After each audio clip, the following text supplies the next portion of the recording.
dealing with anxiety. Now, I'm going to classify anxiety as being different than stress. Right now, stress is certainly something we all face. It's a human problem. It's a 21st century problem primarily.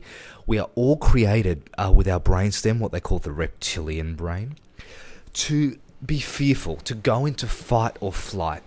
Now, some people classify this as fight, flight, or freeze. Now, what fight, flight, or freeze means is that under stress we tend to, freeze up like a rabbit in the headlights, or or most of the time we want to get away from the situation. Now, when we associate fight or flight responses in our home, we often have the urge to run, and then we feel overwhelmed and we feel burdened.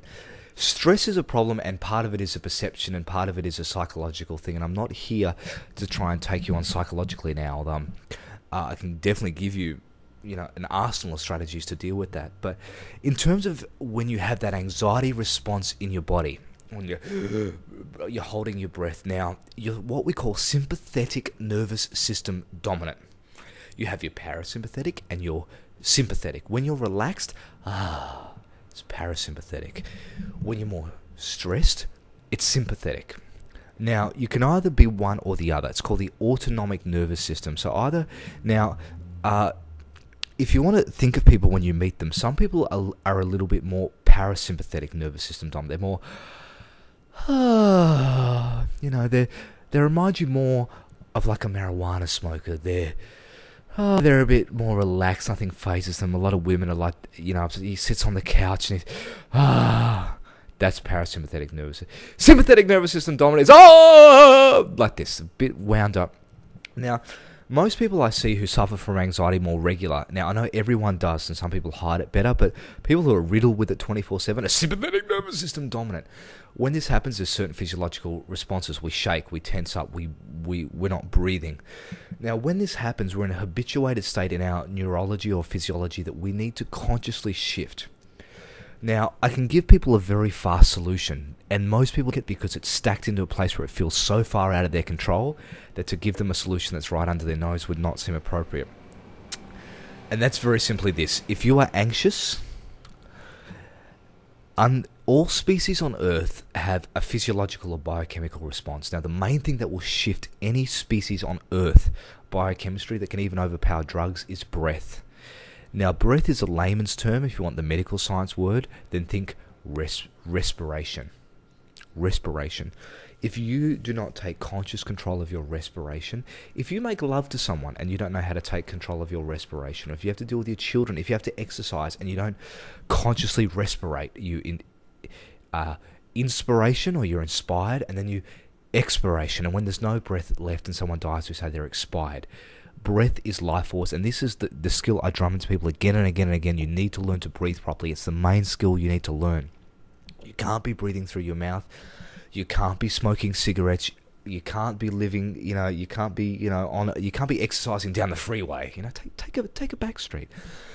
But seriously, my friend, you need to learn how to breathe properly. Now, when you're anxious, you're always in an oxygen-deprived state. And I know this sounds simple, but it's the first step. You have to breathe. You have to breathe into your diaphragm. And if you haven't trained your lungs, this is going to be a muscle that's going to take you weeks to develop, like being flabby at the gym.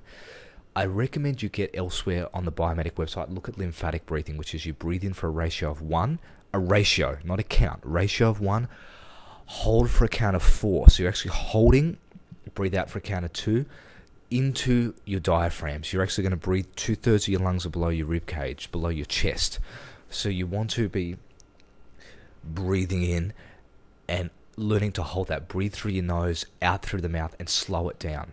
Now, the other thing you need when you got anxiety is you need to learn to relax. Now, I know, again, these sound flippant. People go, buddy, don't tell me this. I'm anxious. But unfortunately, it's the truth. You need to learn how to, you can say meditate, which is or you just need to learn how to breathe, take all the muscular tension out of you, and focus on something, what you want in the future, a color, a picture, because your brain influences how you feel. And if, try having sex with someone and thinking about a parent. Why does that not work? Because what you picture, what you say to yourself, what you feel, affects your biochemistry. So every time we make a mental picture, we get a feeling. And if you're sitting there getting abused by your boss and you play it again and again and again, you're creating this. So I'm not here to take on mental patterns, but I'm here to give you 3 quick strategies. Now, number 1 is you need to learn to breathe. You need to learn to be slow and deep. It takes skill. You need to learn to dissolve that muscular tension. Thirdly, this could be one of the best things you learn in your life. Notice the way the feeling is moving through you. Generally, it will be circling around top to bottom or left to right in a certain direction. And I know this sounds very weird and esoteric, but imagine taking that feeling and spinning it backwards in the opposite direction, and you'll be amazed at the difference this feels. I could give you an arsenal of tools. I could give you a dozen or 2 dozen things. But the most unfortunate people I see are people who have habituated into states of anxiety. And this is always a shame to live with. And if you are anxious over something that's happened in the past, then we need to have a look at changing the meaning you've associated that to help you find something empowering so you can begin to get over that so you don't have to suffer and feel chained anymore. It's Will Shannon wishing you a good day.